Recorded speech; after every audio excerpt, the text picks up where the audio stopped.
Good morning for AM 1340, 99.5 FM, WGRV. I'm Reid Seals, and I'm here for our monthly interview with Greene County Mayor Kevin Morrison. Good morning, Kevin. Good morning, Reid. So first up, what is the timeline for the Takoma building that the county purchased? When will offices start moving over, etc.? Well, Reid, that's an excellent question. We're really excited about that. We signed the paperwork on Wednesday afternoon, and the building officially became the property of the Greene County government. And the next step, we've given deference to the sheriff to move his administrative offices, the detective division, as well as evidence collection and storage over to the third floor. So we will be getting together very, very soon with our architect to make arrangements on the third floor to repurpose that space specifically for the sheriff. We'll be moving the employee clinic over there. That will be sort of step 2 or phase 2. I would hope that those renovations and that move can be completed sometime before the end of next year. We'll be doing a lot of other ongoing things to repurpose and renovate the building for county government use. That would be somewhat phase 3. All of the landed offices will be moving over to, including the tag office, to the first floor at some point in time once that space is repurposed. So we'll have the county clerk's office, all of the land offices like the trustee, the register of deeds, the assessor of property, and building and zoning. They'll all be there conveniently on the first floor where patrons can walk in and sort of one-stop shopping, if you will, so that they don't have to drive all over town to get different things. And then we will echelon people moving over. We hope to be able to move the school system at some point over to the fourth floor once Strong Futures vacates the space upstairs. But we had a really good meeting with Ballard Health. All of their property managers have been excellent to work with. We're in the process of sort of a transition period where we're working together to identify any type of maintenance issues or stumbling stones that might come in our way, so that we don't fail in this endeavor. There are some new things. This is bigger and than any operation that we've got going, really, other than the jail, which is very similar in terms of its operation with boilers and chillers and different things such as that. So that's the timeline. I would hope to have all of the government offices moved over sometime at least by 2023, beginning of 2024. It's going to be an excellent space for Greeneville and Greene County. All of our citizens. It'll be convenient. We're also looking at a couple of other very nice conveniences in cooperation with the city of Greeneville. So stay tuned. So can you tell us about the called meeting next week that involves the Tusculum Board of Mayor and Commissioners and the Greeneville Board of Mayor and Aldermen? Another excellent question, Reid. The meeting on the 23rd is historic, if for no other reason, for the cooperation of the city of Tusculum, the town of Greeneville, and Greene County. We expect very soon that the state is going to grant the undeveloped property of Greene County, the 336 acres south of Eden's Road, to us. In that endeavor, it requires that we set up an independent industrial development board separate of the boards that we have now. So the organization of that board is expected to be 3 members of the city of Tusculum or Tusculum residents, 3 members of the town of Greeneville, and 3 members from Greene County. Now, obviously, the administrative officials, myself, the mayor of the town of Greeneville, and the mayor of the city of Tusculum will be 3 permanent members of that board, so that leaves 6 more seats for the governance of that property. Again, several ideas have been looked at with regard to the disposition and use of that property, anywhere from light manufacturing, business park, professional development type park. But the infrastructure is not there. So in terms of a timeline, we are a ways away from getting anything developed out there that can really be beneficial to Greene County's bottom line and that sort of thing. However, the big advantage and the good thing about that is 336 acres of that campus now or would belong to the locals. So I've had many conversations with people out in public. Right now, the state of Tennessee owns it, so they could virtually put anything out there, and we could object and not really have any sort of legal standing to have it removed or any influence over what comes there, by virtue of the fact that the local community would have control of that property, 336 acres, which is the largest portion of it. Then the local population would have significant control and say over what is located there, built there, developed there, etc. The other portion, the developed campus where the buildings are, remains in the hands of the state. The seating and positioning clinic is out there. The regional office for DIDD is out there. They have some maintenance personnel. There's some forestry folks out there and some other sort of ancillary type services. But we don't get any portion of the buildings. They've also been evaluated. Those, I'm sure, will be looked at for other purposes or uses. Perhaps in conjunction with the state. But this represents a culmination of almost 2 years worth of negotiations. And, I have to applaud my colleagues, Mayor Alan Corley from the city of Tusculum, Mayor W.T. Daniels from the town of Greeneville, Todd Smith, the city administrator, myself. We made many, many trips to speak to the different commissioners with DIDD, General Services, even the governor, a couple of times actually, and all of this has culminated in the fact that we think we're going to be granted this property very soon, and we just have to set up this independent sort of governance board for that purpose, and we look forward to that historic moment. So speaking of property, can you give us an update on the Snapps Ferry property? The Snapps Ferry Road property was evaluated along with about a half a dozen other properties around Greene County. The state was very critical of all of our properties.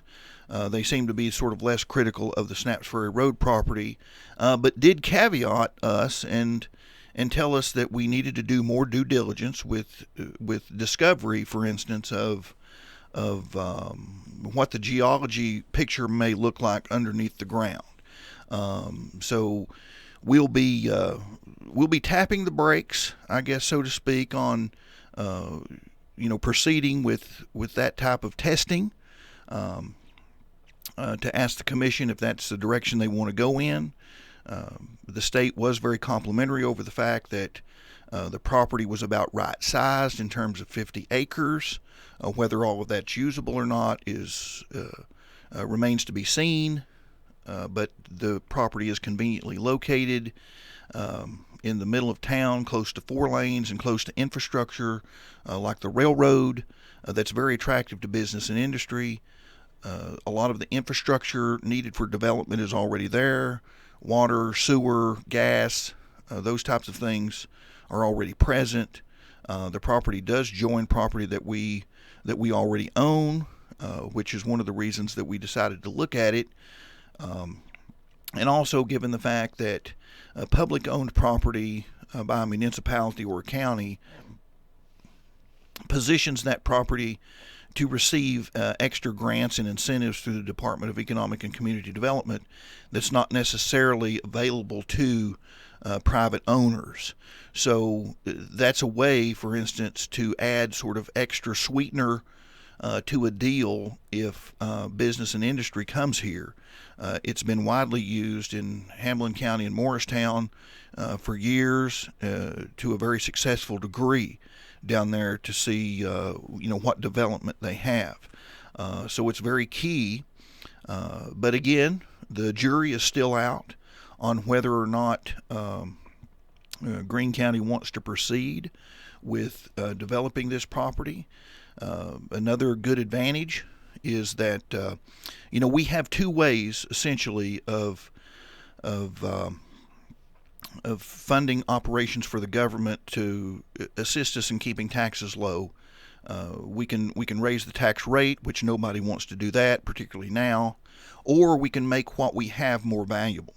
So you take a piece of property like Snapps Ferry Road for a cost of $1 million plus, and if you get in business or industry, recruiting business and industry, with the help of extra funds from the Department of Economic and Community Development to help develop the property and incentivize these businesses and industries to come, then that raises the value of that property, say from $1 million plus, with a $25 million investment, just as an example.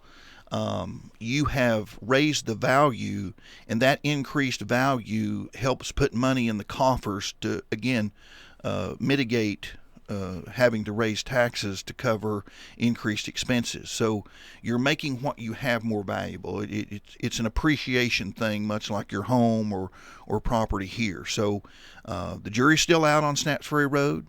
It was evaluated in again, from top to bottom with a group of engineers from the state, as well as business and industry recruiters. And of the properties that was evaluated, it was evaluated the best. So we were sort of happy about that, but they asked us to do more work, and we're going to do more work because we don't want to make a mistake in proceeding to sort of help our community. And last of all, just tell us about the two Greene County Citizen Heroes. Well, when I took office, Reid, one of the things I wanted to do was to try to see the good and do the great, and sort of never give up on doing what's right. And in that, we have a lot of great people doing great things.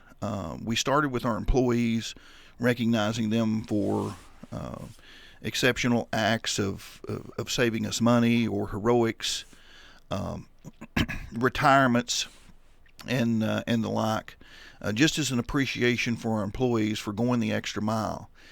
It was suggested to me that we do something very similar for our citizens that sort of go above and beyond to do great things.